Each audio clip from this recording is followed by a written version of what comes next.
All right. Hi, everybody. I'm Taylor from Reserve, and today I'm going to be speaking about permissionless self-healing stablecoins. First, some background on Reserve. Reserve is a platform that anyone can use to launch over-collateralized, self-rebalancing asset-backed currencies called R tokens. R tokens are not limited to USD stablecoins, though that is a behavior that's contained as a subset of the overall protocol functionality. In general, the protocol can be used to create many other types of tokens as well, such as yield-bearing tokens or tokens that are pegged to a linear combination of any number of target units, but I'll leave that piece for another day. And last thing before getting started, the structure of this talk will be first half abstract and theoretical, second half more empirical, and third half cut so that we can get to the Q&A. So let's dive in. Okay, so I want to start with my own characterization of where we are in 2023 on the road to stablecoins being used as money. Now, there we are. Now, crypto loves triangles, so I had to start with the triangle here. But the thing I want to emphasize is this is not a trilemma. This is not one of those cases where we're looking to get 2 out of 3 in the best case. This is more like more the merrier or virtuous cycle case, where a token that excels at one of these 3 functions will sort of find itself being used inevitably for the other functions. And obviously, the best money is a combination of all 3. The edges are places where you might identify properties that play into both of the nodes. So you can imagine, for example, sorry about that. So where are we in the evolution of stablecoins as money? I think we are a third of the way there. And this is obviously a vast generalization, but I think if I had to say where we are today, stablecoins are used because they succeed at being a medium of exchange, and to the degree that they're used as a store of value or unit of account, it's sort of despite their properties on those dimensions rather than because of them. Stablecoins, they inherit the main property of tokens, which is to say that they are instantly transferable in one block or whatever the duration of time till you have finality on the chain, 2 epochs in Ethereum, and transferable from anywhere in the world. And this is just such a outcompeting of the status quo that stablecoins are in fact used virtually everywhere. The 2 examples that come to mind are arbitrage between centralized exchanges and decentralized exchanges, and the role that Tether has played in China to avoid capital controls. If there were a stablecoin with stronger store of value or unit of account properties than Tether with equal liquidity, then I expect that token would be used instead. And forgive me, I'm managing notes at the same time as I advance these slides. So the question I want to ask is, what property should we add to stablecoins to make them better money? And in particular, I'm going to be looking at shoring up this far edge of the triangle.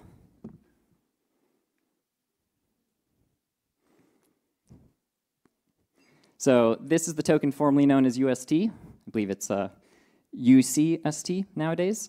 I think we're all pretty familiar with it, but to give some background, UST was actually stable for quite a long time, as you can see here. It's a bit like the pig or farm animal that thinks the farmer is its best friend, right? Sort of it's actually doing a type of science, right? It's an inductive reasoning every day, gets fed, things are going well.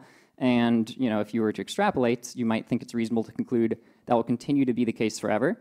And then, of course, the pig gets surprised when all of a sudden it's slaughtered. And I think a very similar thing is going on with UST holders, where they thought they were in one paradigm, and then very quickly things changed. This is the chart of Nubits. This is an early on stablecoin using a hybrid algorithmic design. It was algorithmic, though not automated. So it was fractionally backed with BTC and new shares. And as you can see, it shared a similar pattern where it held its peg for substantial periods of time.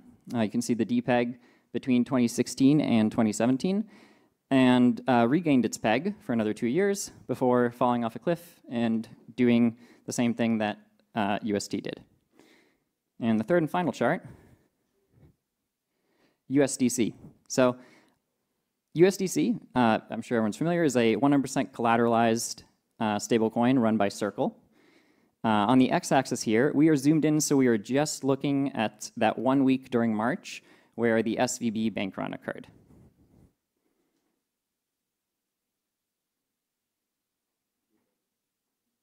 I'm flipping back and forth just so people are aware. So, do you see it? Now, I'm being glib. I don't actually mean to imply that USDC is going to have the same fate as Nubits in this case, but you can see how USDC's DPEG sort of looks how Nubits' DPEG looks. You know, a major difference is a algorithmic stablecoin is going to go much further down to zero when it has troubles, whereas USDC, you know, it's more realistic. It might lose a few percent depending where the backing is held, but it's pretty unlikely it would full-on go to zero, right? The point I want to make here is not that USDC is going to go to zero in the future. That would be very bad, and I don't think that's probably going to happen. But I simply want to point out that we don't know what happens next, right?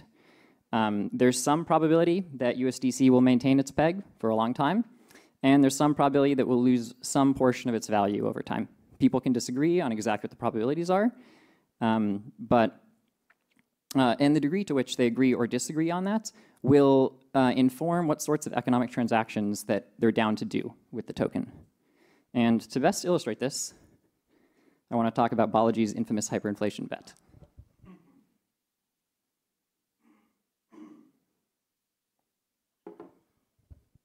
So again, to recapitulate, though people I'm sure have this pretty fresh in their memory, James Medlock said that he doesn't think the US dollar is going to hyperinflate, and he would bet anyone $1 million that it will not. Balaji took him up on this bet, as you can see here. And the interesting thing here is that he first thought about automating this through smart contracts with the use of USDC. It's a pretty cool idea. I like it. But James Medlock quickly pointed out that USDC could lose its peg.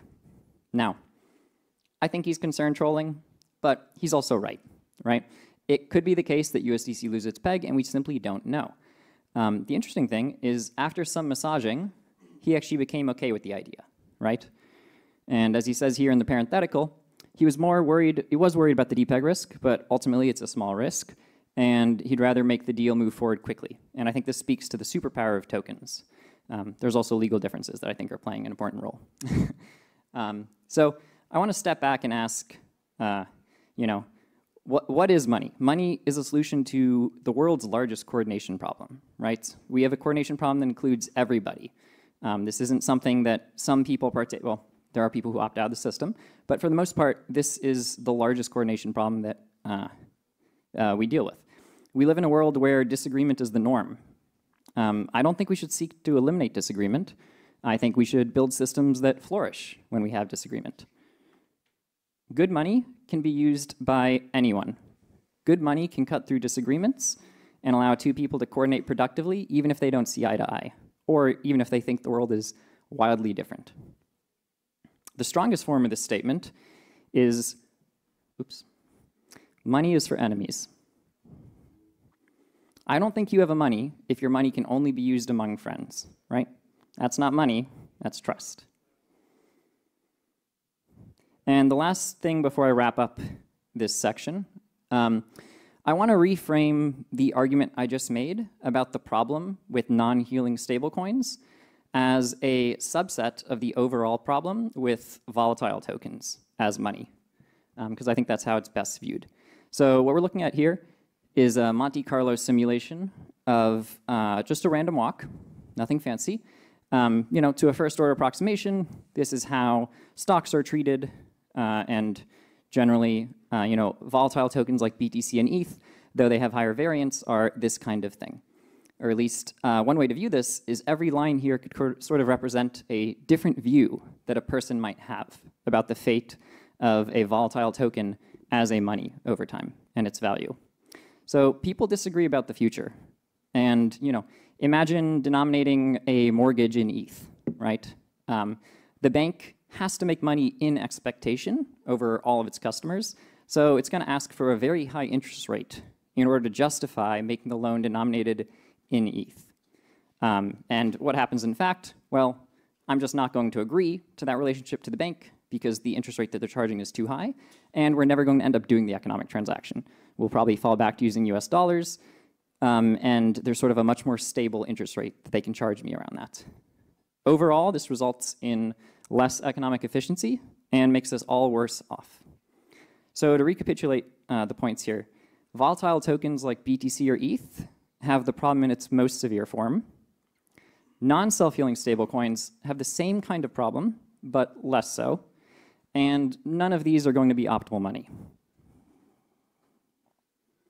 So next, let's dive into the empirical section of the talk. Okay. Okay, so forgive me, this is the one slide where I'm going to read a bunch of text. So some background on EUSD. EUSD is an R token created by MobileCoin on the Reserve platform.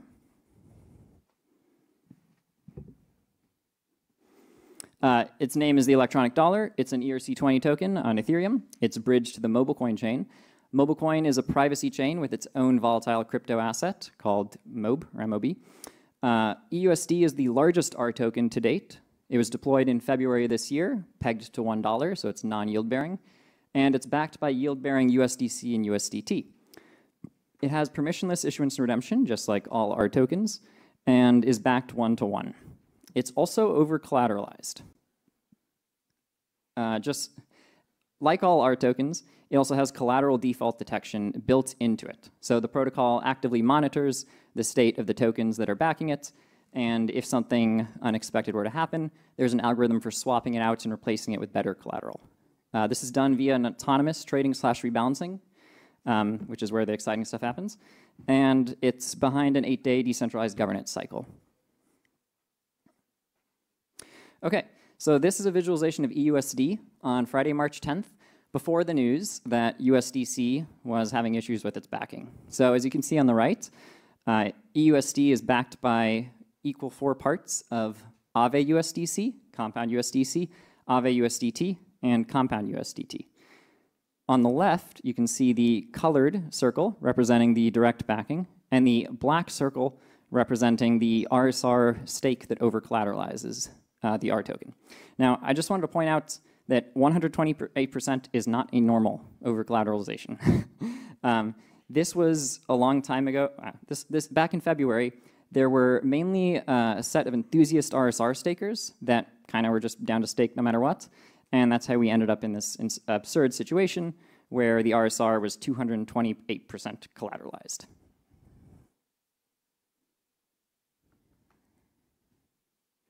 Every R token also has a set of emergency collateral that the deployer gets to enumerate and can be updated through governance over time. Here you can see that the 5 emergency collateral that were chosen were USDC through DAI, and you can see the diversity factor. Basically what that means is if there's a default of one of the tokens in the basket, how many of these backup tokens should be used in order to take its place. So if the diversity factor were 2 and half the basket defaulted, then that half of the basket would be replaced by 2 tokens, splitting it into a 25% and 25% share. And you'll note that diversity factor greater than 1 probably makes more sense, but in this case that I walked through, it's going to, it was set by the deployer, MobileCoin, to a diversity factor of 1, so only 1 token is going to be used.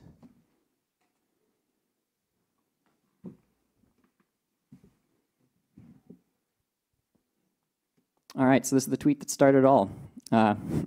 This is Circle admitting on about a Friday night, depending on what time zone you're in, that about 8% of the backing of USDC was trapped in Silicon Valley Bank. The other 92%, we just don't know. And it seems like the market did think that some of that may have gone missing or be in danger as well. Oh, and last thing, this is on a Friday. So there was no redemption over the weekend, and 9 to 5 bank hours meant that people were going to have to wait over 48 hours in order to begin redeeming their USDC and for the peg to begin being defended again. So now we're looking at the same visualization, but 1 day later, Saturday, after USDC depegged. The EUSD redemption price has fallen, as you can see here in the top left, down to 95 cents. I do want to flag, this doesn't mean that the price of EUSDC is 95 cents on markets. Given the RSR over collateralization, the market is free to price it however he wants. But it, sorry? It's not collateral. How is it over collateralized? I'll explain that. Okay, I'll explain that. let's see what else. And last thing I want to raise is how recently the R token was deployed. This R token was deployed on February 23rd. It's the first R token. And Reserve has stated we're not going to deploy any R tokens. So the first mover here is MobileCoin is taking a significant amount of risk, right? 2.5 weeks after deployment, this happened. I think we and others, we built the emergency system because we thought it might come into play at a point far off in the future. Nobody expected this was going to happen in the first 2.5 weeks of the R token's life cycle. So in some sense, this was actually like the perfect storm in a positive way for Reserve Protocol. The market cap of EUSD was small. It was crazy over collateralized. And there was a relatively small DPEG of USDC. So now we're looking at the same chart as earlier, but just zoomed in to the narrow range of the weekend. So as you can see, USDC fell down to depths of about 87 cents, about a 12% discount, and slowly recovered its price over time with some volatility.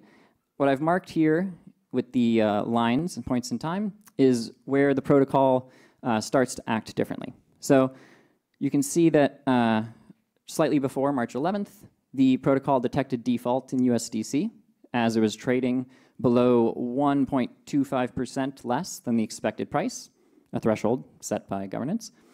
And this default period lasts for 24 hours.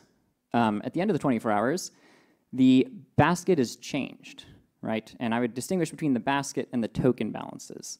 The token balances begin being traded whenever there is a difference between the basket and the currently held token balances.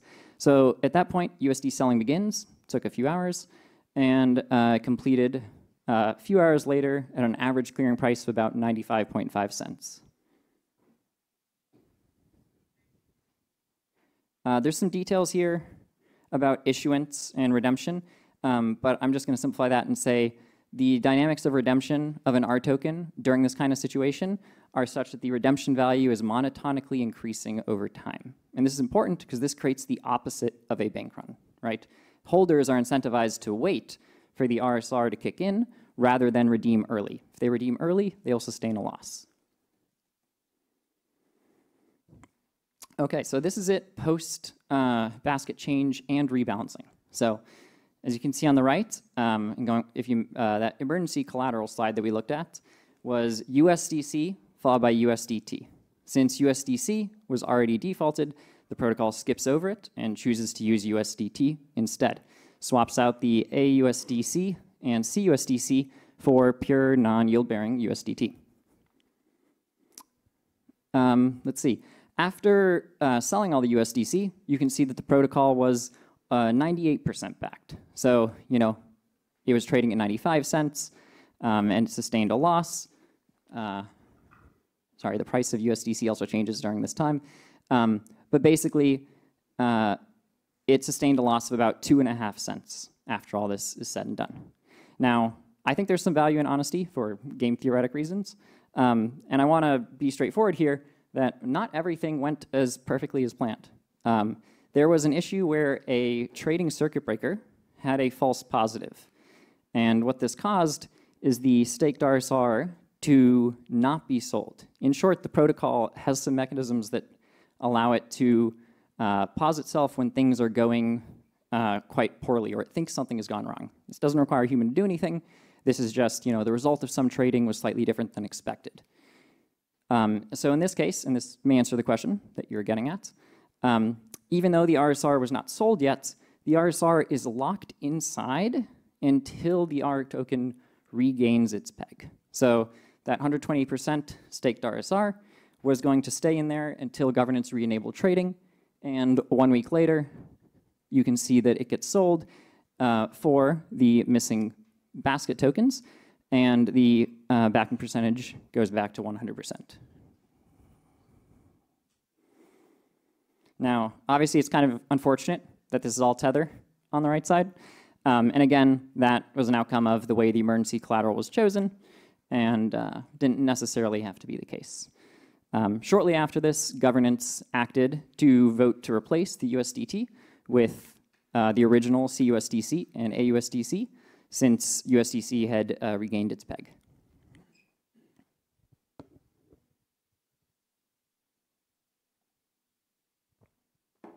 There's another point that the protocol lost money by selling USDC, right?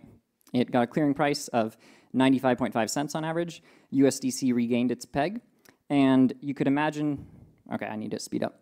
And you could imagine that if it had waited, it actually would have been better off. So while I think this is true, this is sort of zooming in too narrowly on this one case, right?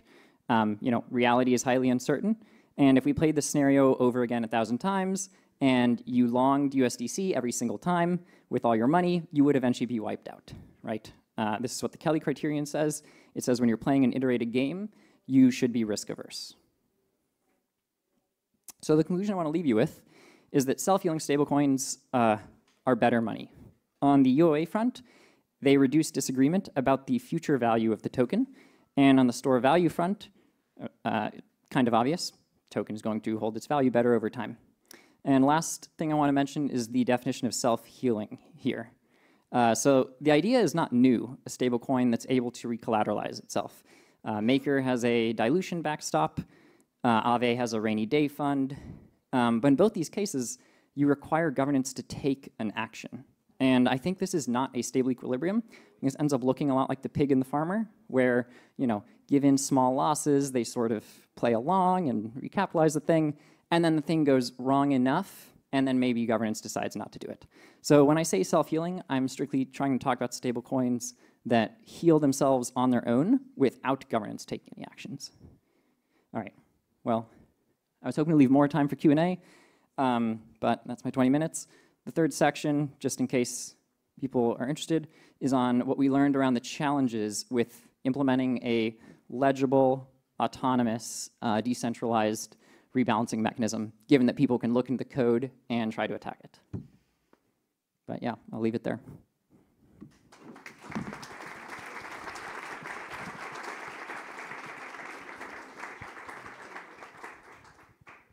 Questions, we got time for one. Happy to talk about the trading if that's what people are interested in. Looks like you answered all the questions, because you got one during the talk. There we go. All right, thank you, everybody.